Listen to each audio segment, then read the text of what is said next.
আরে দিদির মাইকটা কোথায় রে? দিদির মাইকটা দে না। কোথায় গেল তাবুসটা? এখানে খেয়াল রাখবে।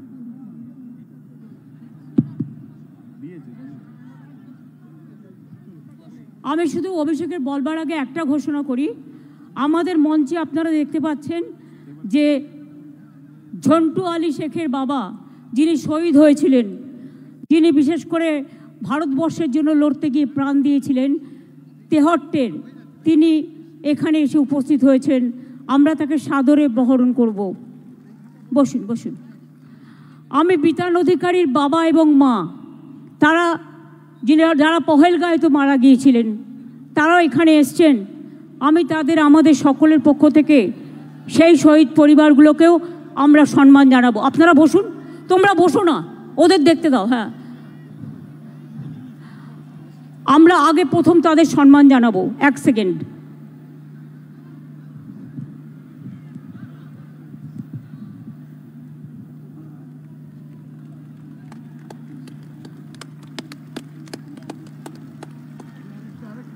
আর একটা দে।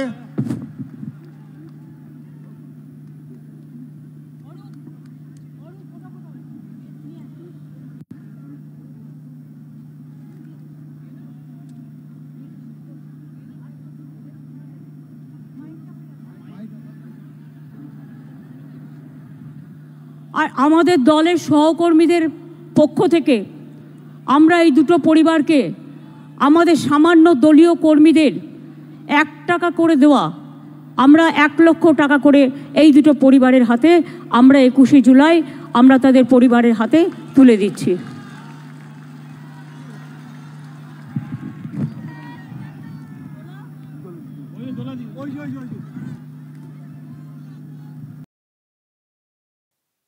মাত্র 1 লক্ষ করে টাকা দিয়ে দুটো পরিবারকে কিনে ফেললো টিএমসি।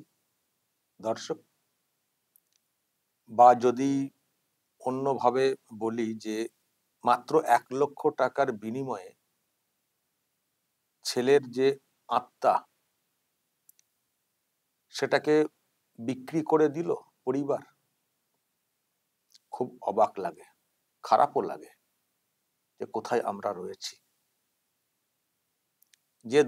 যে দুজনের কথা বলা হলো, একজন তো সেনা জওয়ান ছিলেন, ঝন্টু শেখ, ইনি, আর একজন বিতান অধিকারী। পেহেলগাঁও কাণ্ডে বিতান অধিকারী গুলিবিদ্ধ হয়ে মারা গেছেন, আর ঝন্টু আলী শেখ লড়াই করতে গিয়ে মারা গেছেন, শহীদ হয়েছেন। অবশ্যই সেটা আমরা বিশ্বাস করি। আমাদের চোখে দুজনই শহীদ, আমাদের অন্য আবেগ আছে, অবশ্যই আছে। কিন্তু এই দুজনের আত্মা, দুটো পরিবার কিভাবে একটা পার্টির কাছে বিক্রি করে দিল, এবং মাত্র 1 লক্ষ টাকা, নিশ্চয়ই টাকা পয়সা দেওয়ার নাম করে আনা হয়েছে, এটা বুঝতে কোনো সমস্যা হবে না। কেউ না কেউ বুঝিয়েছেন, চলুন ওখানে। কারণ এখানে তো কোনো পলিটিক্যাল পার্টিতে জয়েন করা, পতাকা ধরা, সেটা তো হয়নি যে পলিটিক্যাল পার্টিতে জয়েন করেছে। তার মানে ওনাদেরকে কিছু একটা বলে আনা হয়েছে, এবং টাকা পয়সা দেওয়া হবে সেটা হয়তো বলা হয়েছে। আমি জানি না এক্স্যাক্টলি যে কি ভেবে কি বলে আনা হয়েছে, কি বোঝানো হয়েছিল। যদি ওই টাকার জন্য ওনারা এসে থাকেন, খুব খারাপ একটা ব্যাপার। মাত্র 1 লাখ টাকার বিনিময়ে ছেলের আত্মাকে বিক্রি করে দেবো একটা পলিটিক্যাল পার্টির কাছে। আমি কেন কথাটা বলছি, এটা কিন্তু কোনো সরকারি প্রোগ্রাম না। দেখুন, আমার মনে আছে যে মমতা ব্যানার্জি একটা সরকারি অনুষ্ঠান করেছিলেন, সেখানেও ঝন্টু আলী শেখের পরিবারকে ডাকা হয়েছিল। আমি সেটা নিয়ে কখনো বলবো না, কারণ সেটা সরকারি প্রোগ্রাম। সরকার পাশে থাকতে পারে, সরকার থাকবে, পাশে থাকতে পারে, বা বিতান অধিকারীর পরিবারের পাশে সরকার যদি কিছু মনে করে থাকার জন্য, সরকার থাকতে পারে। কিন্তু এটা তো একটা পলিটিক্যাল পার্টির প্রোগ্রাম। এই যে শহীদ দিবস পালন করা হয়, এটা তো একটা পলিটিক্যাল পার্টির প্রোগ্রাম, পলিটিক্যাল ব্যানার, বক্তব্য, সবকিছু তো একেবারে হয়েছে টিএমসির প্রোগ্রাম। তো সেখানে পরিবারের লোকেরা চলে এলেন কি করে, বুঝতে পারেননি? নাকি বুঝেই এসছেন বা কিছু পাওয়ার জন্য এসছেন? হাতে যখন নিচ্ছেন, আর কি আর বলবো, টাকা পয়সা তো নিয়েছেন তো হাতে, ওপেনলি স্টেজে দেওয়া হচ্ছে, 1 লক্ষ করে দেওয়া হচ্ছে, সবাই দেখছেন, গোটা রাজ্যের মানুষ, দেশের মানুষ নিচ্ছেন, ওনারা নিয়েছেন। শুধু যে সম্মান জানানোর মানে জানাবে বলা হয়েছে সেই জন্য এসছে সেটা তো না, টাকা পয়সার নিয়েছেন, হাতে যখন নিয়েছেন তার মানে হতে পারে আগে থেকে বলা হয়তো ছিলই। কিন্তু মাত্র 1 লক্ষ টাকার বিনিময়ে পুরো মানে এই রকম করে ফেললো টিএমসি, বা পরিবারগুলো এই 1 লক্ষ টাকার বিনিময়ে পুরো সারেন্ডার করে দিল একটা পার্টির কাছে, একটা পার্টির প্রোগ্রামে। খুব খারাপ লাগে, এটা বলতে কোনো দ্বিধা নেই। আমি যখন দেখছিলাম, দর্শক যখন মানে বক্তব্য রাখার আগেই, অভিষেকের বক্তব্যের আগেই এটা করা হয়েছিল, আমি তো প্রথমে চিনতে পারিনি কারা এরা। তারপরে বলার পরে দেখলাম মমতা ব্যানার্জি, দেখলাম যখন আসছিলেন তখনই ধরে ধরে আনছেন, মানে যখন এলেন উনি ওখানে ওই এলাকাতে, তো প্ল্যান করা ছিল নিয়ে যাব। আচ্ছা, বিতান অধিকারীর বাবা মাকে আনা হয়েছে, বিতান অধিকারীর বিধবা স্ত্রী কোথায়? বাবা মাকে মানে সম্মান জানানোর জন্য আনা হয়েছে, উনি ওখানে গিয়ে গুলিবিদ্ধ হয়ে মারা গেছেন বিতান অধিকারী, তার ওয়াইফ কোথায়, যিনি সব থেকে বেশি অসহায় হয়ে পড়েছেন এখন বাচ্চাকে নিয়ে, তিনি কোথায়? তাকে কেন কেন আনা হয়নি? তাকে সাইডে রেখে বাবা মাকে ভাঙিয়ে নিয়ে পলিটিক্যাল ফায়দা তোলার চেষ্টা করছেন, ওই ওখানকার কানেকশন নেওয়ার জন্য, পাহেলগাঁওয়ের ব্যাপারটা, সেন্টিমেন্টটা নেওয়ার জন্য। আরো তো 2 জন মারা গেছেন আমাদের বাংলাতে, তাদের পরিবার কোথায়? নিশ্চয়ই পাত্তা দেয়নি সেই পরিবার, নিশ্চয়ই পাত্তা দেয়নি সেই পরিবার এখানে আসার জন্য। ওই বিতান অধিকারীর ওয়াইফকে মানে সাইড করে বাবা মাকে ভাঙিয়ে ম্যানেজ করে নিয়ে এসছেন কিছু বলার নাম করে, আর তারা ম্যানেজ হয়েও গেছে। জানি না আরো কি বলা আছে। তো এটা কি হচ্ছে? এটা এটা সম্মান জানানো হচ্ছে? যিনি বিধবা হয়েছেন, বিতান অধিকারীর স্ত্রী, ছোট বাচ্চা, তার প্রতি আপনার কোনো সম্মান নেই, যে কি কি আছেন না আছেন, কেমন আছেন, তার প্রতি কোনো সম্মান নেই। পরিবারে বিভাজন করেছেন, এর আগে তো অনেক ঘটনা তো দর্শক আপনারা সে শুনেছেন। বিতান অধিকারী ওয়াইফ, আসলে বিতান অধিকারী ওয়াইফ একটা কাণ্ড করে ফেলেছিলেন, শুভেন্দুর সঙ্গে কথা বলে ফেলেছিলেন এয়ারপোর্টে এসে, যখন বডি নিয়ে ফিরছিলেন, শুভেন্দু অধিকারী এয়ারপোর্টে ছিলেন, শুভেন্দুর প্রতি একটা আস্থা প্রকাশ করে ফেলেছিলেন বিতান অধিকারীর ওয়াইফ। তারপর থেকেই কুণাল ঘোষদের ভীষণ রাগ, পরিবারকে ভাঙা হলো, বিতান অধিকারীর ওয়াইফের নামে যাচ্ছে তো সব কথা বলা হলো, বিদেশি, বাংলাদেশি, অমক তমক, শ্বশুর শাশুড়ির বিরুদ্ধে মানে দেখেন না, এরকম কি সব বড়টা হলো, যেটা ভাঙন হলো। এবং ওই শ্বশুর বাড়ির অন্যদের কাছ থেকে মুখ দিয়ে কথা বলিয়ে মিডিয়াতে খবর হলো যে বিতান অধিকারীর ওয়াইফ কত খারাপ, ন্যারেটিভ তৈরি করা হলো টিএমসি ঘনিষ্ঠ পত্র পত্রিকার মাধ্যমে। তখনই আন্দাজ করেছিলাম যে এই পরিবারকে ভাঙিয়ে দেখবেন এরা অন্য ফায়দা তোলার চেষ্টা করবে। তাই কিন্তু দেখলাম আজকে, তাই দেখলাম ভোট প্রচার যখন হবে তখন হয়তো দেখবেন কোথাও কোথাও হয়তো নিয়ে যাওয়া হতে পারে, সাথে করে কিছু দেবে।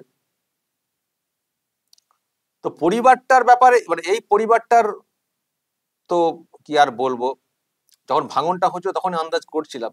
আর ঝন্টু শেখের বাবা, আবার বলছি, আসলে এইগুলোই না আমাদের একটা প্রশ্ন তৈরি করে দেয়। এই যে মুসলিম মানেই টিএমসি, মানে এই কারণে হয়ে গেছে অন্যদের মনে, যে মুখ্যমন্ত্রী সেনা জওয়ান বিএসএফ সম্পর্কে দিনরাত আজে বাজে কথা বলেন, দিনরাত রেপিস্ট, অমক তমক, কি না কি করে, মানে কত রকমের কথা বলা হয় দলের তরফ থেকে, এবং মানে মুখ্যমন্ত্রী নিজে বলে থাকেন আজকে মারা গেছেন, শহীদ হয়েছেন এই বাংলার আর মুসলিম, ব্যাস একেবারে সেটা কিভাবে মাইলেজ নিতে হবে তার জন্য মরিয়ার চেষ্টা। ঝন্টু শেখের দাদার সম্ভবত একটা বক্তব্য আসছিল যখন ঘটনাটা ঘটে, খুব ভালো লেগেছিল। ওই ভদ্রলোকের বক্তব্য খুব সুন্দর ছিল, আপনারা হয়তো অনেকে দেখেছেন তার বক্তব্য, দেশের প্রতি তাদের কি মানে আবেগ, উনি কিন্তু সেটা প্রকাশ করেছিলেন। ঝন্টু শেখের বাচ্চারাও বড় হয়ে আর্মিতে যাবে, সেই অঙ্গীকার করা বা ভাবনা প্রকাশ করেছিলেন, অনেকেই বাহাবা করে জানিয়েছিলেন। কিন্তু আমার মনে হয় না তারাও এখন ঝন্টু শেখের পরিবারের প্রতি আর সেই সমবেদনা জানানোর পক্ষপাতী থাকবেন কিনা, যারা দেখবেন যে ঝন্টু শেখের বাবা টিএমসির একটা প্রোগ্রামে চলে এসছেন, একটা পলিটিক্যাল প্রোগ্রামে এসে ছেলের সম্মান নিচ্ছেন। আমি তো জোর গলায় বলতে পারি সেনাবাহিনীতে যারা আছেন, এমনকি বাঙালি, এই বাংলার বিএসএফ বলুন বা অন্য সেকশনে বলুন, সেনাবাহিনীতে যারা আছেন তাদের 1% মানে সেনা জওয়ানও এই মুখ্যমন্ত্রীকে সহ্য করতে পারেন কিনা সন্দেহ আছে। আমি তো জানি আমার সঙ্গে তো অনেকের যোগাযোগ আছে, 1% মুসলিম হন হিন্দু হন, আমি দেখেছি 1%ও মোটামুটি এই মুখ্যমন্ত্রীকে সমর্থন করা কাউকে খুঁজে পাওয়া যাবে না। এতটাই ঘৃণা সেনা জওয়ানদের ইনার প্রতি।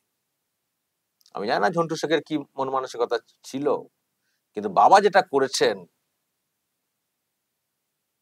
ছেলের যে সম্মান আত্মমর্যাদা সবকিছু যদি বলি, সেটাকে অসম্মান করেছেন, অসম্মান করেছেন। কোনো দরকার ছিল না একটা পলিটিক্যাল পার্টিতে সারেন্ডার হওয়া। যদি আপনি বলেন যে আপনি জয়েন করবেন টিএমসিতে, সেটা আলাদা বিষয়, কিন্তু আপনি ছেলের শহীদের সম্মান নিতে এসছেন কার কাছে? একটা পলিটিক্যাল পার্টির ব্যানারে, একটা মঞ্চে, যেখানে সারাক্ষণ মিথ্যা মিথ্যা মিথ্যা কথা বলা হয়। এই যে বসেছিলেন স্টেজে, আমি ঝন্টু শেখের বাবাকে বলছি, মুখ্যমন্ত্রী যেসব কথাগুলো আজকের দিনে দাঁড়িয়ে বলেছেন, কটা সত্য কথা বলেছেন, কটা সত্য কথা বলেছেন। আর আপনার ছেলে দেশের জন্য প্রাণ দিয়েছেন, তার আত্মা, তার মানসিকতা কতটা পবিত্র ছিল, কতটা পবিত্র ছিল। আপনার পরিবারকে আমরা সেই চোখে দেখতাম, কিন্তু আজকের পর থেকে আমারই ধারণা হচ্ছে সেই ঘুরিয়ে ফিরিয়ে মুসলিম মানেই টিএমসি। টিএমসি যেন মুসলিমকে খুব সহজে ম্যানেজ করতে পারে, খুব সহজে। একজন সেনা জওয়ান, সেনার এতে থাকা একটা পরিবার যদি এইরকম একটা দুর্নীতিগ্রস্ত এই ধরনের একটা দলের কাছে সারেন্ডার হয়ে যায়, তো মানুষ আর কি করে ভরসা করবে? মানুষ আর কি করে ভরসা করবে এই মুসলিম সমাজের লোকজনদের প্রতি, যে এরাও এইরকম একটা সম্মান অর্জন করে, শহীদের সম্মান অর্জন করে, শেষে একটা দুর্নীতিবাজ একটা দল, যাদের চোরে ভর্তি, তাদের কাছে গিয়ে 1 লক্ষ টাকা হাতে তুলে নিয়ে ছেলের শহীদের সম্মান নিচ্ছেন। বয়স্ক মানুষ, বেশি কিছু বলতে পারছি না, কিন্তু আমি তো বলবো আমার নিজেরই খুব খারাপ লেগেছে 1 লক্ষ টাকার বিনিময়ে এই টিএমসির প্রোগ্রামে যাওয়াটা। টিএমসি তো এইসব করবে, ওদের তো এই মার্কেটিং তো ওরা করতে অভ্যস্ত। তার থেকে আমি পরিবারগুলোকে আমি বেশি করে বলতে চাই যে পরিবারগুলো এতে গলে গেল। ছেলের সেই মানে এটাকে, তারা কোন জগতে আছেন? আমি শুধু ভাবছি এরা কোন জগতে আছেন? কত বড় একটা সম্মান যেটা গোটা দেশের মানুষ দিচ্ছিলেন, যারা পেহেলগামে মারা গেছেন এবং যারা ওই অপারেশন সিঁদুর বা সেনা জওয়ান যারা মারা যান, তাদের ক্ষেত্রে আজকে সেই পরিবার এই টিএমসি নামক দলটার কাছে সারেন্ডার হয়ে গেল মাত্র 1 লক্ষ টাকার বিনিময়ে। এর থেকে দুর্ভাগ্যের আর কি হতে পারে? দর্শক বলবেন, যদি আপনাদের এই নিয়ে কিছু বলার থাকে অবশ্যই বলবেন কমেন্ট বক্সে। নজর রাখবেন আরামবাগ টিভিতে।